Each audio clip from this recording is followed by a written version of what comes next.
What's going on, hybrid shooters? It's Jason, and this is a follow-up video to the What's in My Bag for NAB 2017 video. In that one, I mentioned that I would let you guys know how this exact setup worked out for me, and I will talk about it in the second half of this video. In the first half, I'm gonna give you guys a quick review on the SmallRig cage.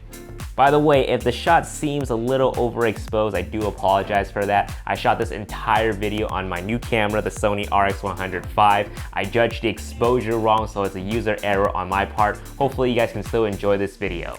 Let's get started. So right off the bat, I really like the look and the build of the SmallRig. The biggest thing that sold me was the fact that the base cage is toolless, meaning you don't need to construct the cage every time you want to use it or break it down. I've used one before where you need to construct 4 separate pieces around the camera. Not only is that time consuming, but also sucks because some of the pieces require different size Allen wrenches.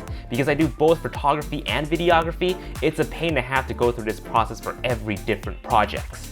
The SmallRig is easy because you can just slip the 6500 right in and just screw in the 1/4 inch on the bottom and you're good to go.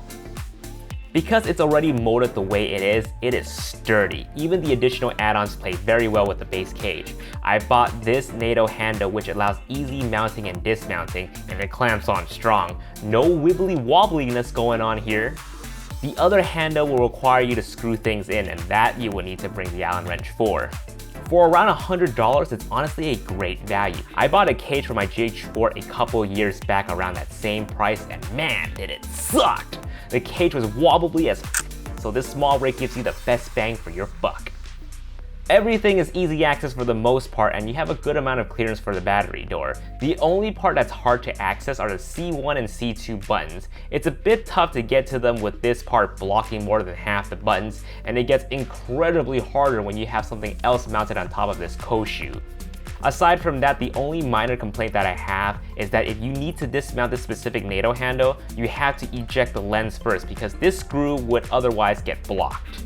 It's not a big deal if you don't plan on removing the handle often during a shoot, but I had to because I was always constantly adjusting my setup at NAB. I'm sure in a different environment, I wouldn't have this issue at all. Now speaking of NAB, for the most part, this setup worked for me. But I wouldn't recommend the Ninja 2 as a monitor.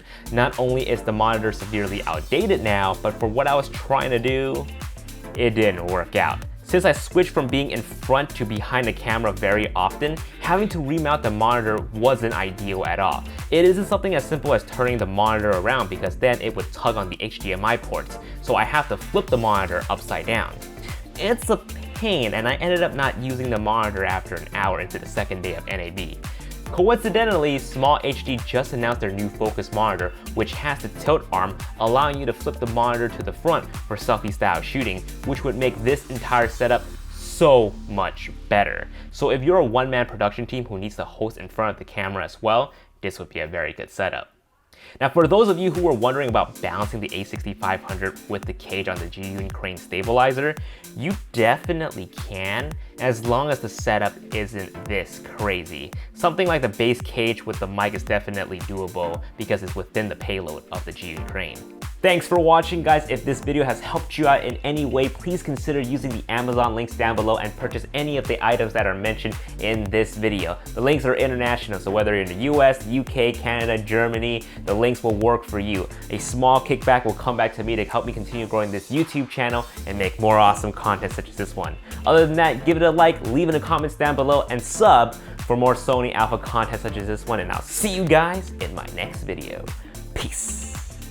Shooting on the Sony RX100 V, best way to figure out the camera is to shoot something with it.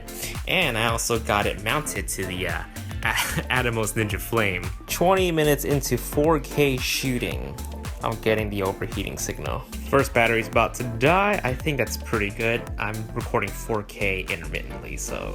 Got a friendly reminder from my new pal Jimmy from Sony. Told me to run a external battery bank to the RX100. That way it will prolong the battery life and I don't have to change the batteries often.